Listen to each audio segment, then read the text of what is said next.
There are moments in life when reality becomes so distorted, so utterly incomprehensible, that you begin to question everything you once held as true. This is one of those stories, a tale that has haunted me since the day it happened. Even now, I can't tell it without feeling the chill of those mountains and the echo of the sounds that still haunt my dreams. It all started with a trip to the Appalachian Mountains. Growing up, I'd always heard stories about the place, tales of eerie lights, strange disappearances, and the whispered legends of the knockers. My grandparents, who lived their entire lives in a small mining town tucked deep in the hollers, swore by the existence of these entities. According to them, the knockers were spirits of miners who had died in the tunnels, doomed to roam the depths forever. Some said they warned of danger, others claimed they lured the unsuspecting to their doom. I never believed any of it, at least, not until I experienced it for myself. It was late autumn, and the Appalachian air carried the crisp scent of decaying leaves and distant wood smoke.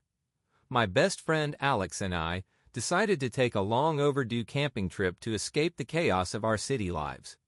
The idea was simple: spend a few days disconnected from the world, exploring nature and rediscovering the serenity we'd both been missing. The Appalachian Trail seemed like the perfect destination. The first couple of days were uneventful, idyllic even. We hiked along winding trails that cut through dense forests, their canopies ablaze with fiery reds and golds. Nights were spent around a crackling campfire, laughing, telling stories, and marveling at the sheer number of stars visible in the clear mountain sky. On the third day, we decided to venture off the beaten path. We'd heard about an old, abandoned mining settlement a few miles from the main trail, and couldn't resist the allure of exploring it. Armed with a map we'd picked up at a ranger station and a healthy dose of curiosity, we set out early in the morning. The journey to the settlement was longer and more treacherous than we'd anticipated. The trail grew narrower, the trees denser. By the time we reached the clearing where the remnants of the mining town lay, the sun was already beginning its descent.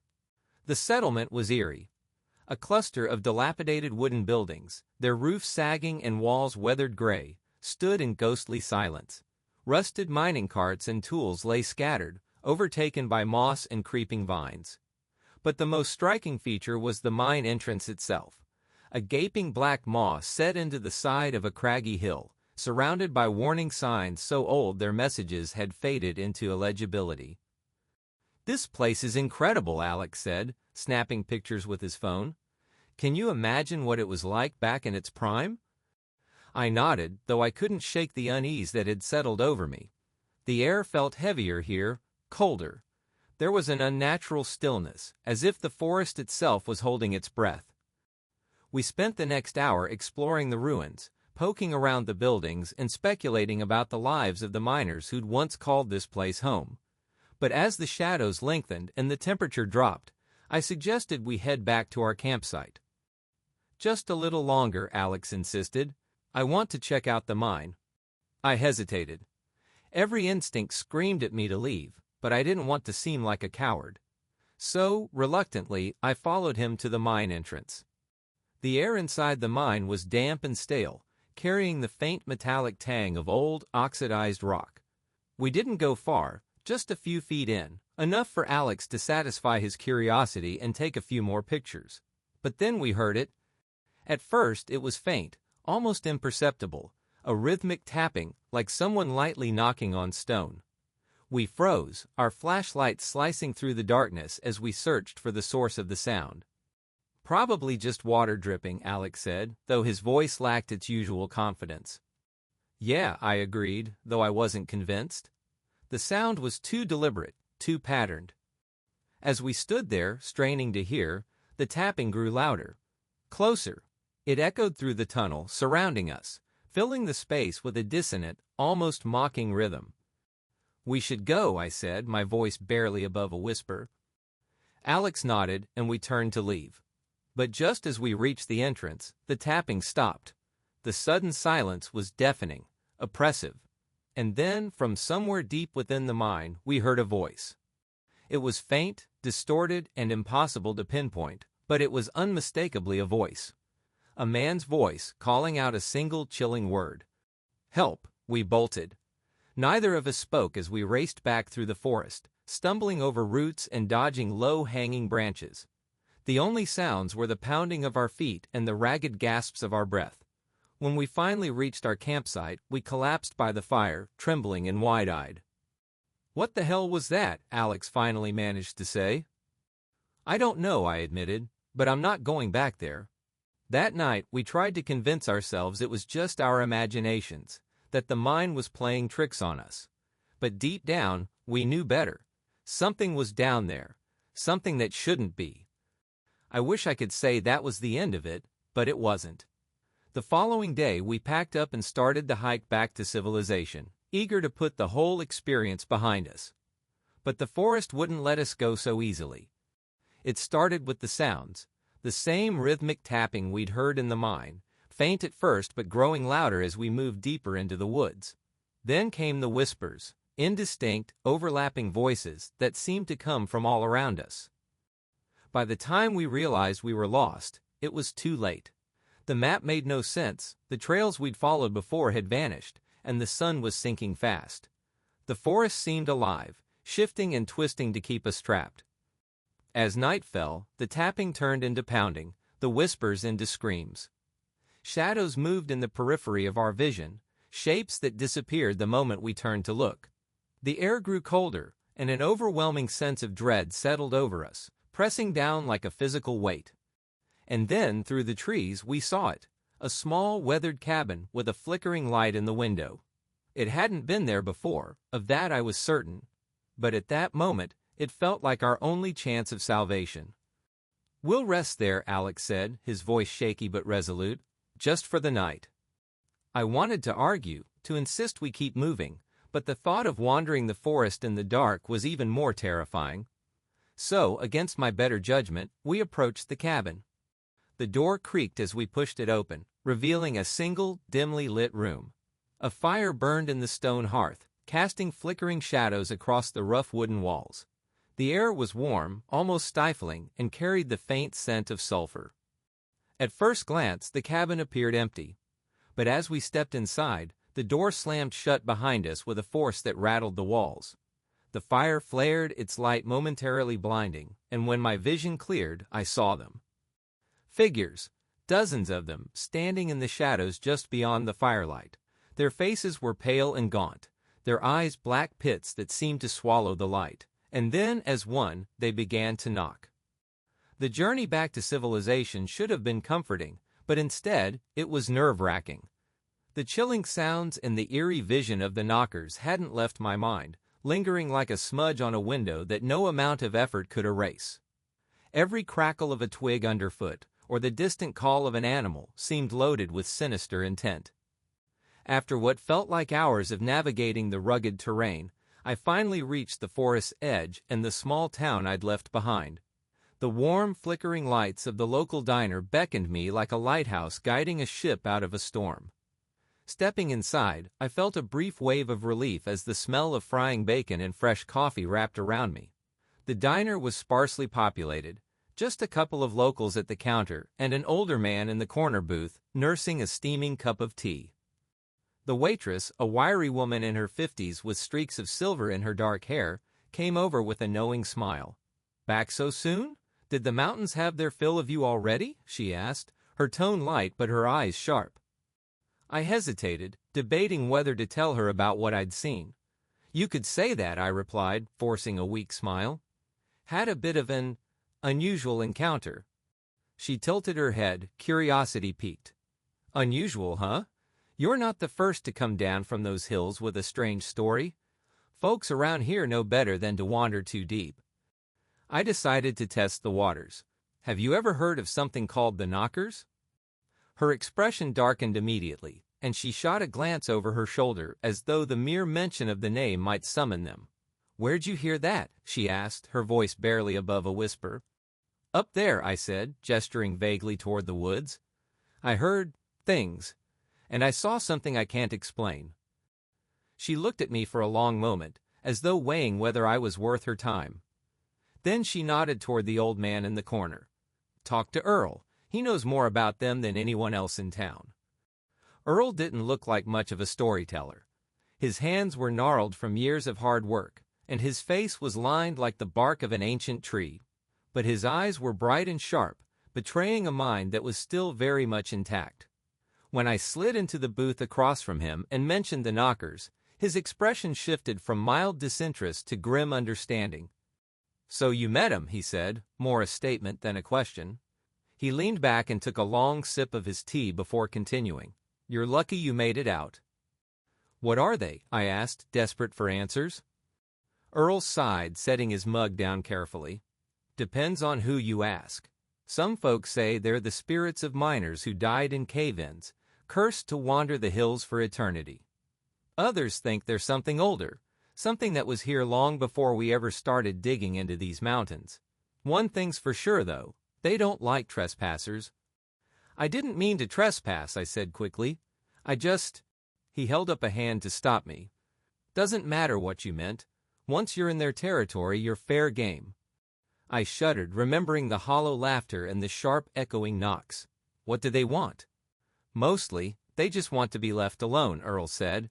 "But sometimes they'll take a liking to someone, and that's when you've got real problems." Over the next hour, Earl shared everything he knew about the knockers. He told me about miners who'd vanished without a trace, their tools found abandoned in the depths of the earth. He spoke of hunters who'd gone into the woods and come back changed, their eyes hollow and their minds fractured. And he warned me about the signs, the knocking, the laughter, and the feeling of being watched. "If you hear them," he said, leaning in close, "don't answer. Don't call out, don't knock back, and for God's sake don't follow them." I listened, my skin crawling with every word. But there was one thing I still didn't understand. Why me? Why did they show themselves to me? Earl's expression grew even darker. "Sometimes they pick people. Maybe they see something in you they like. Or maybe you just got too close to something you weren't supposed to. Either way, they've marked you now." "Marked me?" I echoed, my voice barely above a whisper. He nodded. "You might think you're safe now that you're back in town, but don't let your guard down. They don't like to let go once they've got their hooks in you." I left the diner with more questions than answers. Earl's words hung heavy in my mind, but the skeptic in me still resisted. Could it all be some elaborate story, a local legend meant to scare outsiders? Or was there something more to it, something real? The first few nights back in my apartment were uneventful, and I started to convince myself that maybe Earl was wrong. But then the knocking started. It was faint at first, just a light tapping on the walls that I could almost dismiss as the building settling. But as the nights went on, it grew louder and more insistent. It seemed to move, too. One night it would come from the living room, the next from the kitchen, and then from the hallway outside my bedroom door. I tried everything to block it out, music, white noise, even earplugs. But no matter what I did, the knocking found its way through. And it wasn't just the noise. I started to feel that same suffocating presence I'd felt in the woods, as though I were never truly alone. One night, I couldn't take it anymore. The knocking had grown so loud that it felt like the walls themselves were shaking. I grabbed a flashlight and flung open the front door, determined to confront whatever, or whoever, was tormenting me. The hallway was empty, but just as I turned to go back inside, I saw it, a shadow at the far end of the corridor, darker than the dim light should have allowed. It didn't move, didn't make a sound. It just stood there, watching. I slammed the door and locked it, my hands trembling. But the knocking didn't stop. If anything, it grew louder, more frantic, as though the thing outside knew I was afraid. The knocking didn't stop that night, it only intensified. Each sharp, hollow rap against my walls felt like it was chipping away at my sanity. The air in my apartment had grown stifling, heavy with the same suffocating presence I'd felt deep in the Appalachian woods. Sleep was out of the question. I sat on the couch, flashlight in hand, heart pounding in my chest. And then, just as suddenly as it had started, the knocking stopped. For a moment, I thought it was over. Maybe whatever malevolent force had decided to torment me had finally grown bored. But the silence that followed wasn't comforting. It was oppressive, like the air had been sucked out of the room. Then I heard it, the faint sound of laughter. It was distant but unmistakable, a chilling echo that seemed to seep through the very walls. By morning, I knew I couldn't stay in the apartment. Earl's warning about the knockers echoed in my mind. They don't like to let go once they've got their hooks in you. It was clear now that whatever had followed me back from the forest wasn't going to stop until it had me. I packed a bag with whatever essentials I could grab and left, not knowing where I was going but certain I couldn't stay there another night. I ended up back at the diner, hoping against hope that Earl could tell me what to do. But when I asked the waitress about him, she just gave me a puzzled look. "Earl?" she said. "You mean old Earl? He passed away a couple of years ago." My stomach dropped. That can't be right. I spoke to him just a few days ago. She shook her head, her expression softening with concern. "Honey, Earl's been gone a long time. Maybe you're thinking of someone else." I left the diner in a daze, my mind reeling. If Earl had been dead for years, then who, or what, had I spoken to? The logical part of me tried to dismiss it as a misunderstanding, but deep down I knew better. The knockers had been in my life long before I set foot in their territory, and they'd stay with me long after. The knocking started again that night, even though I was miles from my apartment and had rented a motel room under a false name. The first rap came as I was brushing my teeth, a light but deliberate sound against the bathroom mirror. I froze, toothbrush still in my mouth, and stared at the reflection. For a brief moment I saw something standing behind me, a dark, hulking figure with glowing eyes. But when I spun around, the room was empty. Desperation drove me back to the woods. Every instinct screamed at me to stay away, but some part of me knew that the only way to end this was to face the knockers on their own turf. Armed with nothing but a flashlight and a handful of items Earl had told me might ward them off, salt, iron nails, and a Bible, I retraced my steps to the old trailhead. The forest was even more oppressive than before. The trees seemed closer together, their gnarled branches clawing at the sky like skeletal hands. The air was thick and damp, heavy with the scent of moss and decay. I followed the faint path deeper into the woods, my footsteps muffled by the dense layer of leaves and underbrush. As I approached the clearing where I'd first encountered the knockers, the knocking started again. It was faint at first, a series of soft taps that seemed to come from all around me. But as I drew closer, it grew louder, more insistent, until it felt like the sound was coming from inside my own head. The clearing looked the same as before, but this time the shadows seemed alive. They shifted and writhed like living things, their edges fraying and blending with the darkness. In the center of the clearing stood a figure, a tall, angular silhouette that seemed to radiate malice. Its eyes glowed like hot coals, piercing through the darkness and locking onto mine. I didn't speak. I didn't move. I simply stood there, paralyzed by the sheer weight of its presence. The knocking grew deafening, each rap like a hammer striking an anvil. And then, just as suddenly as it had started, it stopped. The figure raised one long skeletal arm and pointed at me. In its other hand, it held something that glinted faintly in the dim light. It took me a moment to realize what it was, my journal, the one I'd left behind in my apartment. "You took something from us," it said, its voice a guttural rasp that seemed to vibrate through the very ground. "Now we take something from you." The figure stepped forward, and the shadows around it surged like a tide. I stumbled backward, fumbling for the salt and the nails in my bag. I hurled a handful of salt at the creature, and for a brief moment it recoiled, the shadows retreating as though burned. But the reprieve was short-lived. The figure advanced again, its movements jerky and unnatural, like a puppet on invisible strings. I screamed, dropping the bag and running as fast as my legs could carry me. The forest seemed to close in around me, the trees twisting and contorting to block my path. The knocking started again, louder and more frantic than ever, and I could hear the figure's raspy laughter echoing through the woods. Somehow, I made it out. I don't remember how or when, but I found myself back at the trailhead, gasping for air and clutching my sides. The forest was silent again. The oppressive weight of the knocker's presence lifted, but only slightly. I never went back to those woods. I left the town shortly after, abandoning my apartment and everything in it. But the knockers haven't forgotten me. The knocking still follows me, no matter where I go.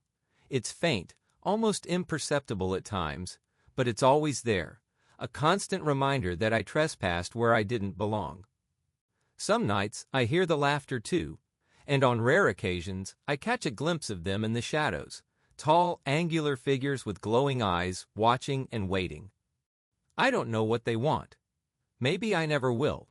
But one thing is certain, once the knockers choose you, they never truly let go. Thank you for listening to my story. If you want to hear more scary stories, please like and subscribe to my channel.